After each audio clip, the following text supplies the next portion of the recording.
tous, vous êtes sur votre vidéo numéro 19 pour cette formation en langage Python, et là je vais vous montrer tout simplement, puisque tout est objet dans ce langage comme vous l'avez vu maintenant avec la programmation, orientée objet, les classes, etc., que nous allons pouvoir travailler sur des fichiers. Alors j'annonce déjà qu'il y a ou il y aura, tout dépend de quand est-ce que vous voyez cette vidéo, un tutoriel en annexe sur tout ce qui est gestion et de répertoire, de dossiers, par exemple tout ce qui concerne les chemins, vérifier qu'un répertoire est un dossier ou ou vraiment un fichier, un lien symbolique, etc., etc. Pas mal de petites choses qui viennent en complément et qui ne sont pour moi en tout cas pas obligatoires par rapport à cette formation. Ici on va tout simplement, je vais vous montrer en tout cas comment lire et écrire dans des fichiers. Voilà, c'est simplement ça, on va avoir deux choses différentes avec plusieurs manières, parce qu'on va travailler également en fichier texte et en fichier binaire, mais je vais revenir dessus par la suite. On va directement prendre nos petits... Alors vous voyez que j'ai fait donc un petit fichier Python tout simple, j'ai fait un petit fichier texte, d'accord, je lui mets l'extension .txt, on va y mettre plusieurs informations comme des noms d'animaux par exemple, je vais mettre des accents exprès puisque Python les gère très bien puisqu'on travaille en UTF-8, voilà, Tigra bien sûr, si j'invente des noms, voilà. Donc j'en ai pas mis beaucoup, c'est histoire de voir un petit peu. Et on va rester là-dessus, donc ça je vais l'ouvrir aussi.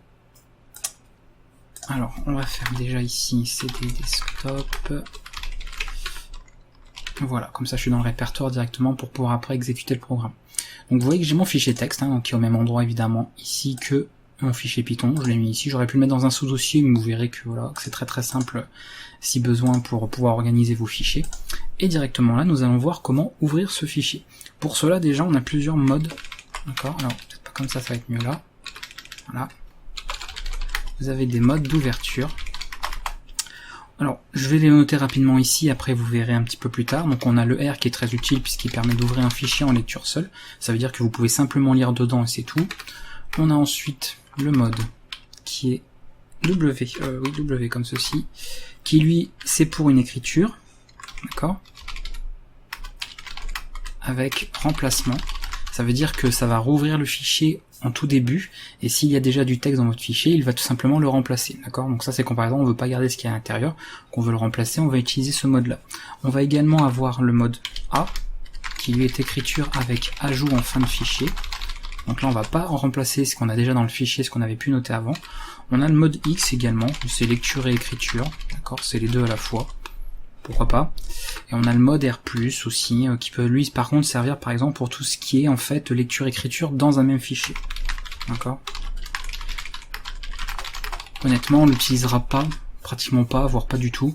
Les modes vraiment les plus intéressants, c'est souvent les modes comme ça. On évite en général ou en tout cas c'est assez rare d'avoir besoin de lire et écrire en même temps dans un fichier. Ça peut arriver mais c'est quand même beaucoup plus rare. Donc la plupart du temps vous aurez juste besoin de lire ou alors juste besoin d'écrire en fonction de ce que vous faites, et éventuellement une écriture pour sans effacer ce qu'il y a déjà dans un fichier. Voilà, donc je vous ai rapidement énuméré ces modes d'ouverture par rapport à la suite. Pour ouvrir un fichier, donc c'est très important, c'est très simple en tout cas, on va avoir besoin du chemin du fichier. Donc il faut savoir que tout va partir en fait par rapport à notre fichier de où on le lance. Donc comme nous on exécute notre programme à partir d'ici, automatiquement, si vous voulez, la base, d'accord, de nos chemins vers nos fichiers est ici. Donc il suffira par exemple ici, comme il est à côté de mon exécutable, enfin mon programme pardon, de mettre juste le nom du fichier. Si je fais un sous-dossier, que j'appelle par exemple doc, et puis dedans je mettais ce dossier-là, il suffirait de mettre doc, slash et le nom. Et ça je vais vous montrer juste après. Alors, on va enregistrer le fichier dans une variable, je vais l'appeler fic tout simplement, et je vais utiliser la petite fonction open. Comme ceci. Là, entre double guillemets, je vais mettre le nom du fichier, donc en tout cas le chemin qui y mène. Donc là, c'est très simple, c'est données.txt, et comme je vais l'ouvrir en lecture, on va rester sur R. Voilà. Encore une fois, si j'avais fait par exemple ceci, admettons, alors d'ailleurs il faudra que je referme celui-là, je fais doc données, il suffit de faire doc slash et le lien, d'accord, on suit le chemin qu'il y a ici. Voilà. Encore une fois, si vous voulez faire plus de manipulation sur tout ce qui est répertoire dossier avec les chemins, il y a un tutoriel où il y aura, encore une fois, dans la partie tutoriel de Python, donc en complément, sur tout ce qui est voilà, gestion de répertoire, gestion de fichiers, mais je le mets pas ici pour éviter d'alourdir et d'agrandir la vidéo, puisque c'est pas forcément obligatoire. Donc nous on va le garder écoutez dans un sous-dossier, comme ça voilà, ce sera fait, on l'ouvre en lecture, et là nous avons donc une variable fic qui contient en fait notre objet, donc le fichier en lui-même, d'accord. Au niveau de l'ouverture du fichier. Alors attention, comme tout, si par exemple je fais ceci, d'accord, alors je vais juste regarder, rester là, après je peux faire éventuellement un fic.close, donc tout fichier qui est ouvert doit être fermé. Donc si vous êtes sûr, en tout cas si vous voulez être sûr de ne pas l'oublier, mettez-le tout de suite. Quand vous ouvrez un fichier, vous mettez le nom de la variable dans lequel vous avez stocké, point, et vous utilisez la méthode close. Rappelez-vous, du coup, nous manipulons encore une fois des objets. On utilise des méthodes dessus. Donc vous mettez close sans rien dedans et ça va fermer le fichier.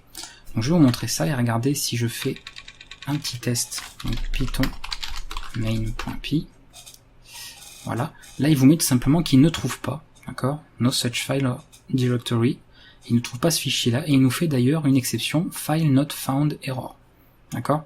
Donc on va pouvoir traiter les exceptions, vous savez avec le try et except, je ne confonds pas dans les langages, vous allez pouvoir comme ça traiter l'ouverture du fichier. Donc ici je ne vais pas vous montrer comment gérer les erreurs directement, puisque vous allez voir qu'il y a une autre syntaxe qui va permettre de le faire un petit peu à notre place, mais sachez que quand on utilise comme ça open et close, il faut vraiment vérifier évidemment qu'on a bien réussi à ouvrir le fichier avant tout, et ensuite vérifier pourquoi pas que le fichier a bien été fermé. Pour ça d'ailleurs, pour vérifier ça, vous pouvez utiliser une petite propriété, donc il suffit de faire ceci en fait, if fic.close par exemple, et là on peut voir le fichier est fermé. Fichier fermé par exemple. Sinon éventuellement on peut mettre, voilà, c'est juste pour nous, nous aider. Donc là de toute manière, comme on n'arrive pas à trouver le fichier, voilà, on a une exception, donc on va faire ça, hop, et on va relancer ça. Vous voyez que là il met que mon fichier a bien été fermé. Effectivement, je fais un close ici, donc forcément il n'y a pas de problème. Donc ça c'est un petit attribut, d'accord, à connaître de l'objet, donc fichier, pour quand on manipule des fichiers en Python, qui permet de vérifier s'il a bien été fermé. Donc n'oubliez pas, dès qu'il y a un open, il y a automatiquement un close derrière, en tout cas quand on suit cette syntaxe. Ok, donc voilà. Alors je vais pas vous mettre des notes sur toutes les méthodes ici que vous voyez. Prenez des notes de votre côté encore une fois. Là je mets vraiment ça parce que c'est un peu, voilà, je vais pas forcément vous le répéter comme ça à l'oral. Comme ça vous l'avez sous les yeux, c'est plus pratique pour vous. Donc ça c'est une possibilité. Alors nous on va pas faire ça à chaque fois, d'accord. On va l'enlever, on va partir du principe qu'ici l'ouverture c'est bien faite et la fermeture se fait bien aussi. Et du coup on va pouvoir lire nos informations parce que c'est un peu le but de notre fichier. On l'a ouvert, le but, comme vous voyez j'ai utilisé le mode de lecture seul, c'est de récupérer des infos. Et pour ça, il y a une méthode la plus simple, c'est récupérer tout l'ensemble du fichier. Pour ça, vous pouvez directement faire un print, d'accord, de fic.read. Donc sur le fichier, on utilise la méthode read, qui va tout simplement lire tout le fichier. Ici que j'exécute, pardon, vous voyez qu'il prend tout. Alors là, on voit par contre qu'il n'a pas géré les accents, donc ça c'est bien de le voir. Alors attendez, je vais regarder si par hasard, c'est pas un souci d'encodage. Enregistrer UTF-8, mais je pense que non, je pense que c'est surtout que lui ne le gère pas comme ça directement. Voilà, donc c'est pas bien grave. Alors je vais remettre par contre du coup enlever des accents pour que ça fasse quand même plus propre. Voilà, à ce niveau là. Donc là on a directement tout lu. Alors en général on le fait pas directement dans un print, ce qu'on fait c'est, on fait par exemple content, on fait fig.read, d'accord, et ensuite évidemment on fait un print de la variable.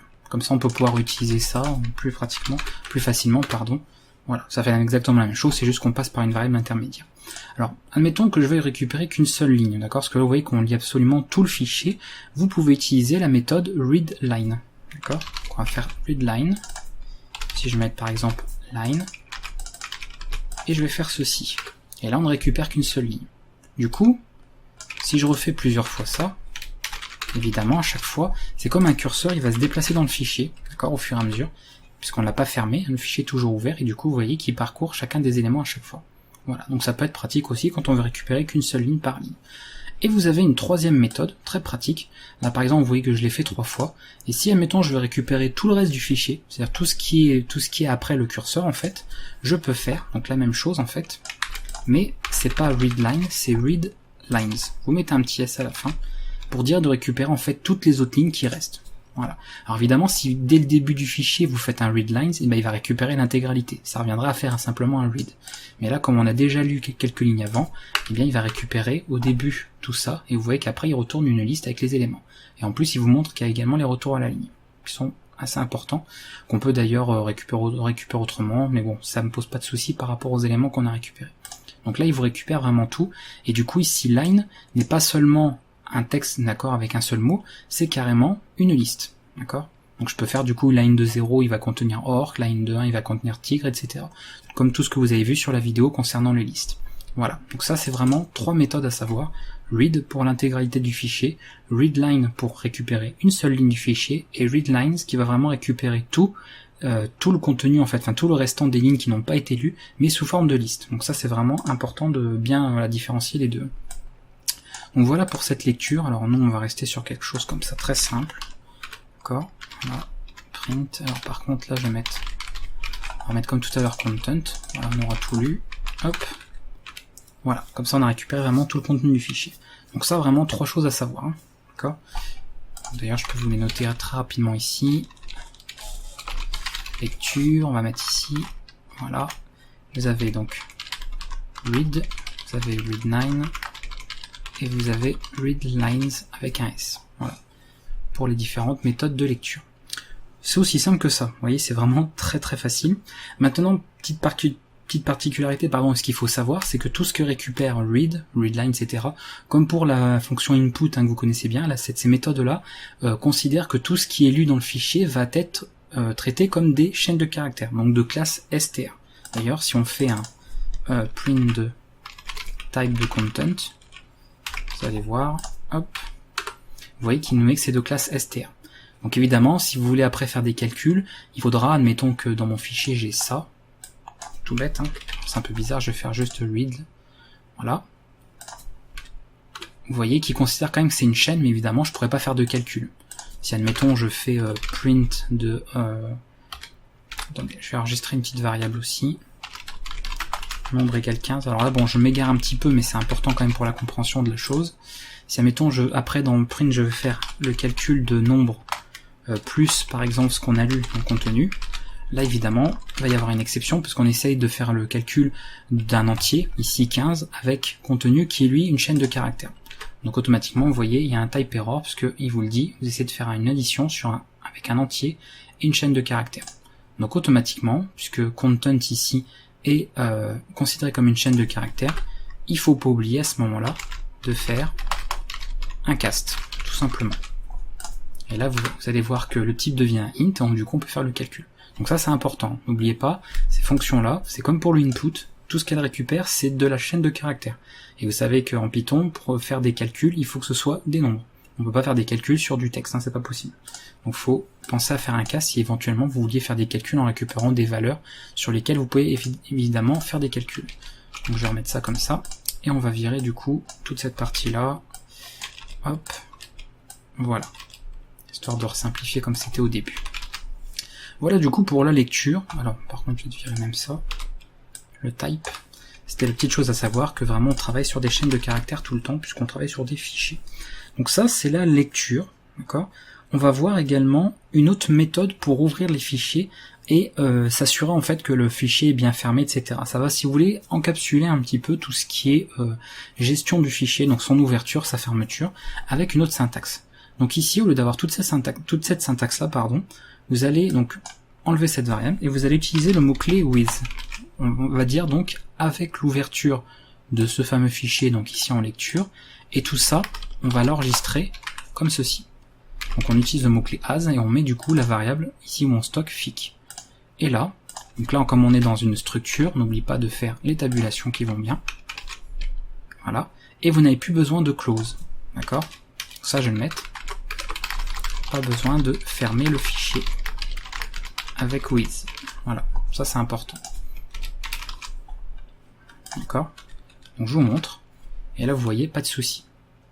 D'accord? D'ailleurs, si je me mets ici, que je fais if par exemple fic.closed, je vous montre un petit peu le résultat de ce qu'on a vu tout à l'heure, il met que le fichier est fermé, d'accord? Donc la variable existe toujours, hein, de fic, il n'y a pas de souci, par contre vous voyez bien que le fichier a été fermé. Donc ça a été fermé automatiquement. C'est-à-dire qu'à partir du moment où vous quittez en fait la structure ici with, c'est-à-dire que vous revenez ici en fait sans la tabulation, donc dans le reste du programme par exemple, voilà. À partir du moment où je me retrouve ici, dans mon programme, le fichier a été fermé automatiquement. D'accord? Ici. Voilà. Donc tout ce qui va se trouver ici dans la structure with va garder le fichier ouvert pour pouvoir travailler dessus, faire de la lecture, de l'écriture, ce que vous voulez. Et après, une fois qu'on a quitté toute cette partie-là, le fichier est fermé. Donc c'est très pratique, c'est notre syntaxe plus courte, plus pratique pour ne pas oublier notamment la fermeture de fichier. Donc vous pouvez adopter l'une ou l'autre, il n'y a pas de problème. Donc ça c'est pour tout ce qui est lecture en fichier texte. Et on va voir maintenant pour l'écriture. L'écriture c'est très simple aussi. Comme pour la lecture, vous ne pouvez qu'écrire en format texte. Donc si par exemple, on va alors regarder, on va regarder cette syntaxe là. Je vais partir sur un fichier vide, comme ça on verra le test. Hop. Alors on va enregistrer ça. Ici. Admettons, je fasse nombre égale 15, comme vous voulez faire tout à l'heure, d'accord. Et là je fais fit, donc le nom du fichier, toujours pareil, hein, enfin la variable pardon dans laquelle on a stocké le fichier. On utilise la méthode write et ce qu'on veut enregistrer. Donc là ça ne va évidemment pas marcher. Vous voyez, type error, même chose. Il vous dit que write, comme argument, doit être une chaîne de caractères et non pas un entier. Donc ça n'a évidemment pas fonctionné. Donc pour le faire, il faudrait par exemple ici caster en str le nombre, éventuellement. Et là, il vous met que ce n'est pas écrit. Alors en plus apparemment il veut même pas si je fais ça. Alors, pourquoi il ne veut pas par contre? L'opération. Ah oui, mais regardez, c'est logique, je suis en lecture. Je demande à écrire dans un document que j'ai ouvert en lecture. Alors, on va changer de mode, W, voilà. Et là, hop, si je veux ouvrir mon fichier, voilà, le nombre 15 a bien été inclus. On peut très bien après faire fig.write, et puis un autre, voilà. Alors on va peut-être le refermer, on teste le programme. N'oubliez pas qu'en W, j'écrase tout ce qui a pu être mis dans le fichier avant, d'accord? Puisque je fais vraiment un remplacement. Et là, vous voyez, 15, bonjour, je suis une phrase et une autre. Alors, vous allez me dire pourquoi ça passe pas la ligne, puisque lui, le curseur s'arrête à l'endroit où vous avez demandé d'écrire. Au début, on a dit d'écrire 15, le curseur après d'écriture se trouve là. Après, on demande d'écrire autre chose, donc on a mis ça, et après on a mis autre chose. Si on veut effectivement avoir des passages à la ligne, on n'oublie pas, alors on va mettre un ici puisqu'on n'en avait pas pour 15, de mettre les anti/n, qui je vous rappelle consiste à des retours à la ligne, d'accord? On des retours à la ligne, donc là on fait ça, et automatiquement, alors lui, il a changé forcément, voilà, et là on est bien passé à la ligne, d'ailleurs même vous voyez à la fin on y est passé aussi, le curseur s'est bien mis là. Donc ça, attention, quand vous écrivez, il écrit purement tout ce que vous lui donnez, donc c'est à vous de spécifier les retours à la ligne, les tabulations avec des anti/t, vous faites comme vous voulez, mais tout est vraiment précis à ce niveau-là. Voilà pour l'écriture, d'accord? Donc vraiment très simple. Donc, hop, écriture, c'est tout simplement write. Voilà, on s'embête pas. Write, ça prend absolument tout comme chaîne de caractères, bien évidemment. Ce que vous lui mettez en paramètres, également les retours à la ligne, les tabulations, les retours chariot, etc., etc. Voilà. Et après, comme on a utilisé ici la syntaxe avec OIDS, le fichier est bien fermé à la fin. Et on a écrit dedans. Donc ça, c'était la première partie de cette vidéo. Vous voyez, je pense que c'est vraiment très très simple à manipuler comme ça de la lecture-écriture de fichiers en Python. Vous utilisez simplement un mode pour ouvrir votre fichier, vous avez deux syntaxes disponibles, et après vous pouvez lire de trois manières différentes et écrire avec la méthode write qui est très pratique, et vous pouvez mettre comme ça toutes les informations que vous voulez. Maintenant, petite particularité, admettons, et on va partir du coup, alors ça va encore une fois allonger un peu la vidéo, mais c'est purement nécessaire, nous allons créer un objet, d'accord? Alors j'aime bien le player, hein, c'est toujours quelque chose que je prends comme exemple. Voilà, qu'est-ce qu'on peut mettre aussi? Name par exemple. Allez, level. Donc self.name égale name et self.level égale level. Voilà. Et puis admettons, c'est tout en fait, hein. On va rester sur quelque chose comme ça, d'accord? Donc là on a tout simplement créé un joueur, enfin on a en tout cas, par contre, excusez-moi, créé une classe de joueurs, et après on va pouvoir du coup créer un nouveau joueur tout simplement, et l'enregistrer aussi, puisque vous doutez bien que si vous voulez enregistrer, admettons notre joueur ici, on a plusieurs attributs, bon là il y en a que deux donc ça va, mais si on voulait tout enregistrer, on pourrait effectivement s'amuser à mettre tout dans des variables et enregistrer chaque variable une par une. Ce qui fait par exemple on aurait un fichier avec par ligne chaque information du personnage. Nous, ce qu'on aimerait pouvoir faire, c'est carrément enregistrer l'objet en lui-même. On enregistre tout l'objet, c'est-à-dire peu importe le nombre d'informations, de propriétés, etc. qu'il y a dedans, on enregistre tout. Imaginez un jeu vidéo, en fait, vous enregistrez tout l'état de votre personnage principal, vous n'avez pas envie de perdre votre niveau, perdre votre XP, perdre vos objets, etc. Là, c'est justement ça. On va utiliser le mode binaire, c'est-à-dire qu'on va enregistrer en binaire, avec les 0 et les 1, comme fonctionne le langage machine, et on va enregistrer carrément l'objet. Et comme ça, on pourra évidemment le récupérer après, mais c'est un tout petit peu plus compliqué que ce qu'on a fait déjà en mode texte. Donc ça, on va regarder un petit peu, justement, par la suite. Alors, pour cela, donc moi je vais créer tout simplement... qu'est-ce que je vais créer? On va mettre P1, player, alors on va l'appeler, écoutez, on va mettre ça, voilà, je vais faire un perso avec mon prénom, tant qu'à faire, puis ça on va garder, voilà, ce genre de choses. Alors par contre on va peut-être faire def ou ami, voilà. Print, ici on va mettre self.name, bon c'est ça, on va mettre self.name, self.level, et d'ailleurs je vais peut-être même faire plutôt ceci. Je vais y arriver, voilà. Format. J'ai oublié quelque chose, voilà. Et ici on n'oublie pas les parenthèses, c'est bon, voilà. Simplement pour avoir un petit format, ce qui fait qu'après, P1 a plus qu'à faire du coup. Voilà. Alors on va déjà voir que ce bout de code fonctionne. Ok, ça fonctionne, pas de souci. Donc j'ai simplement fait une classe, avec deux attributs pour cette classe, et une petite méthode qui permet de dire voilà qui suis-je en fait. Donc il donne son nom et son niveau entre parenthèses, c'est tout. Donc moi, ce personnage-là, j'ai envie de l'enregistrer même s'il n'a pas grandes informations, mais imaginons qu'on aurait quelque chose de beaucoup plus étoffé, je veux pouvoir l'enregistrer dans un fichier. La méthode la plus simple serait d'utiliser un mode texte, comme je disais, et d'avoir une variable name, de faire un write de la variable name, et de faire un write en str, puisque c'est un entier ici, du niveau. Et après, pour les récupérer, de faire pareil, d'avoir deux variables. Mais du coup, au lieu de manipuler ici un objet, vous voyez, on manipule des variables qu'on va ensuite après restituer dans un objet. Ça fait un petit peu lourd comme syntaxe. Alors que, grâce au mode binaire, on va pouvoir enregistrer carrément cette instance, d'accord, de l'objet, et ensuite la récupérer. Donc on va faire ça, et pour cela on va utiliser un module très particulier, qui sert justement à ça aussi, pour pouvoir sauvegarder nos objets. Il s'appelle Pickle, et on va l'importer, donc on va faire un import Pickle. Donc c'est tout en minuscule, d'accord, et comme ça on n'aura pas de souci. Alors mon personnage est créé, pas de problème. Je vais donc ouvrir mon fichier, je vais faire... Alors, peut-être pas comme ça. On va virer ces lignes-là, parce que maintenant on sait que ça marche. On va faire un with, on va garder cette syntaxe-là qui marche très très bien. On va faire doc données.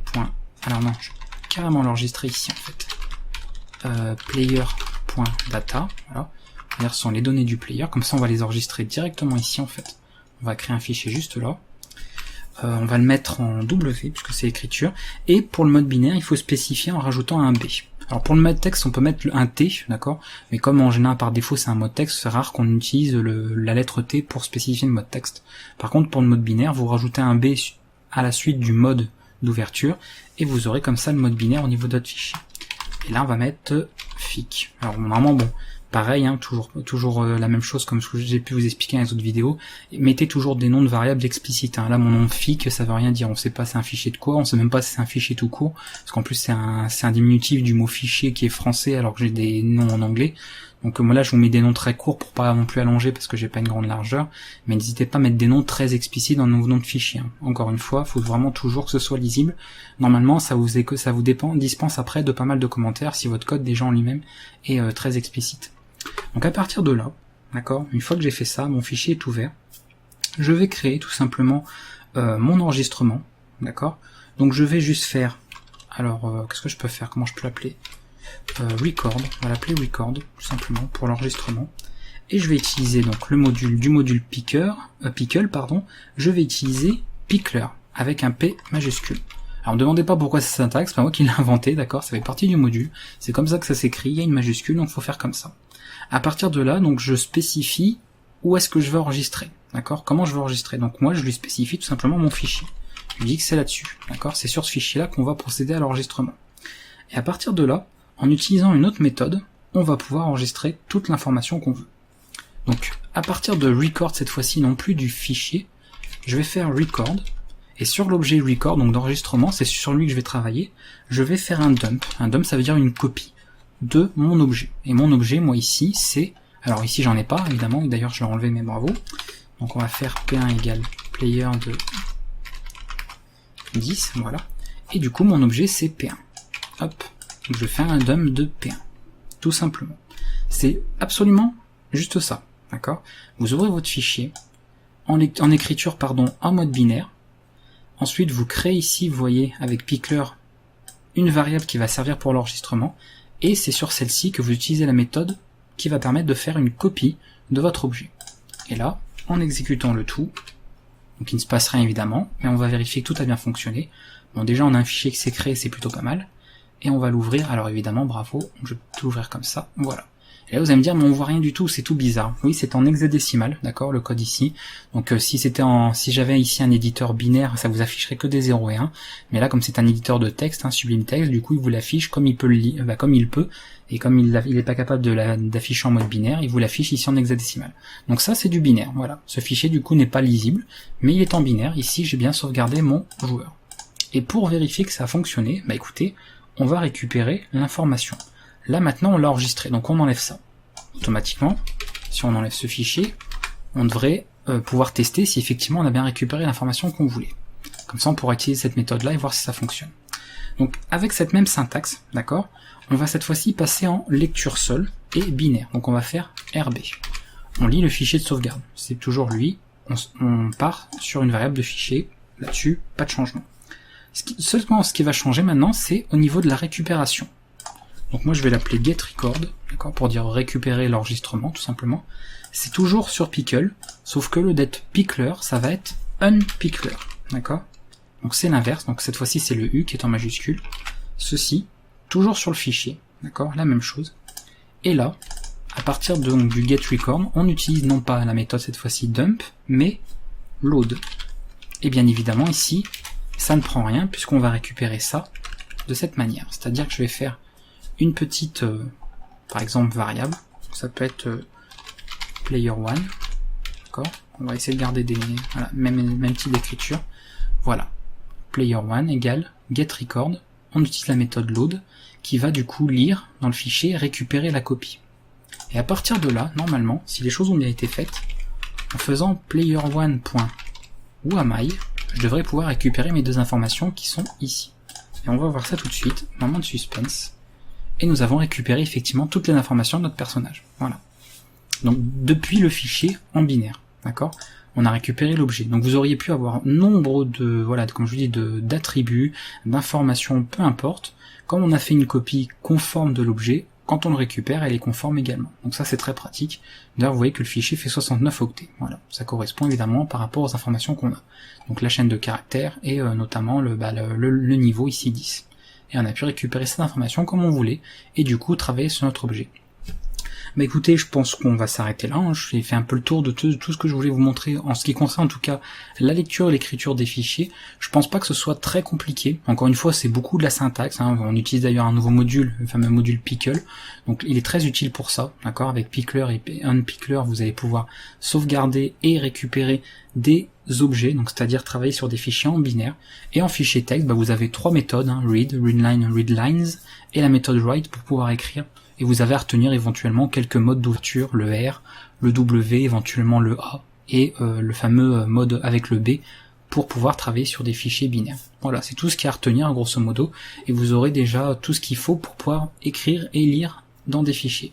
Je vous dis encore une fois, il y a un tutoriel est disponible ou sera disponible pour pouvoir tout ce qui est voir tout ce qui est gestion la plus avancée de dossiers, répertoires, fichiers, etc. Mais ça c'est en complément pour ceux que ça intéresse. Ici on s'intéressait vraiment à tout ce qui est lecture et écriture. On se retrouve la prochaine fois pour la séance numéro 20. Et en attendant, moi je vous dis à très bientôt et entraînez-vous bien. Si vous avez des questions comme toujours, n'hésitez pas à commenter, petit like, dislike en fonction de la vidéo si ça vous a plu ou non, à partager aussi puisque ça profitera comme ça un maximum de personnes. Hein. Je le dis pas toujours dans mes vidéos, mais là j'en profite un petit petit peu, donc n'hésitez pas vraiment à ce que ça profite à un maximum de gens, un maximum d'internautes. Et je vous dis, si vous avez un moindre problème, moindre question par rapport à ça, venez me voir en commentaire, il n'y a pas de souci, je vous répondrai. À très bientôt tout le monde, et à la prochaine pour la nouvelle séance.